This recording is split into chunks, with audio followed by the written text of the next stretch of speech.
Assalamu alaikum. Today we will discuss small intestine histology. Small intestine consists of mainly three parts, as you can see: duodenum, jejunum, and the ileum. These are the three parts of the small intestine. As you know that small intestine mainly play a role in the absorption of nutrients. So we will discuss its structures and I will tell you how it do most absorption here and which structures help. So firstly, I will tell you about the layers of the GIT. As I told you in my last lectures that there are mainly four layers: mucosa, submucosa, muscularis externa and serosa. Similarly, in the duodenum, jejunum and the ileum, these four layers are present with few differences.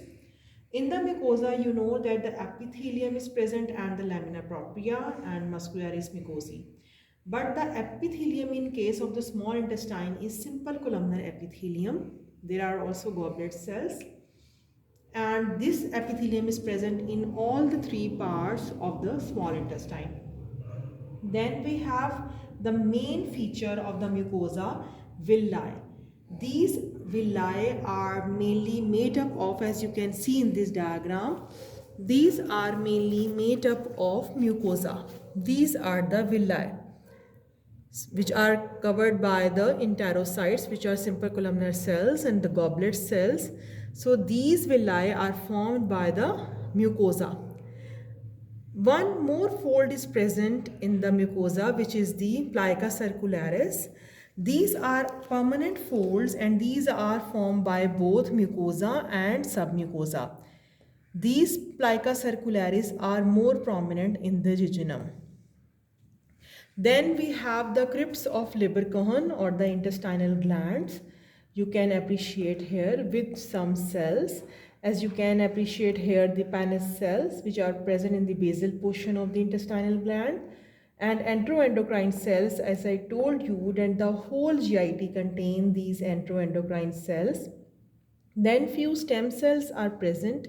Stem cells are very much necessary because for continuous shedding of the cells are there in the intestines. That is why stem cells are present in the crypts, and many goblet cells, and the amount of the goblet cells will continue to increase as we come down in the intestine. So the large intestine contain more goblet cell as compared to the small intestine.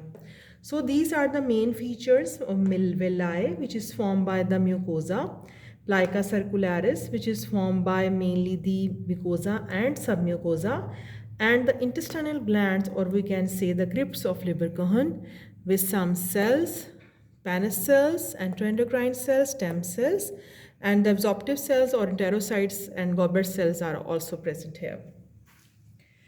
So now we discuss some differences in these three parts. The villi of the duodenum are leaf-shaped, while the jejunum are tongue-shaped, while ileum have finger-shaped villi. These are the different shapes of the villi. Then we have the epithelium is the same, and the plica circularis are also present in all the three parts, but these are more prominent in the jejunum. Mainly fat absorption occurs in the jejunum and the plica circularis are more prominent in the jejunum. Then the absorption is in the small intestine is mainly because of these three structures: villi, microvilli, plica circularis. Villi, as I told you, that these are the mucosal folds, and plica circularis are the mucosal plus submucosal folds. What are microvilli? Microvilli are present on the enterocytes, on the apical surfaces of the enterocytes. As I told you here, that enterocytes cover the villi. These on the apical surface of the enterocytes, microvilli are present. And what are microvilli? These are the apical projection of the cytoplasm. So these three structures constitutively make up for the absorption. They increase the absorption of the small intestine, and these are the main contributory factors for the absorption.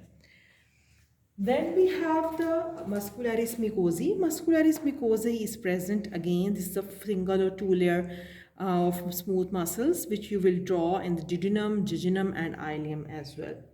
Submucosa, this is same as you can see in my last lectures. The connective tissue is present and we have the mediastinal nerve plexus. You will find in all the three layers.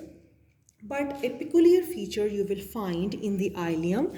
In the ileum, you will find aggregation of the lymphatic nodule in the form of pair patches, which you find in the lamina propria and extending into the submucosa.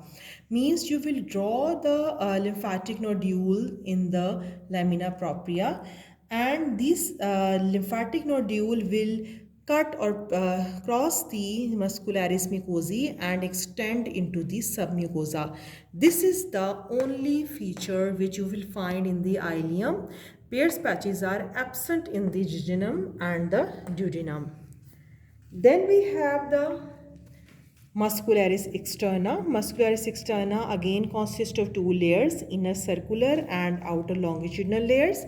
So these layers are present in all the three parts of the small intestine. Means duodenum, jejunum and ileum have the same arrangement. Then the last layer is the serosa. Serosa, as I told you, this is the connective tissue layer lined by the simple squamous epithelium, which is mesothelium. The serosa is present in all the three parts of the small intestine, meaning duodenum, jejunum and ileum. They contain all the three parts. So this was about the small intestine. I hope you understand. Allah Hafiz.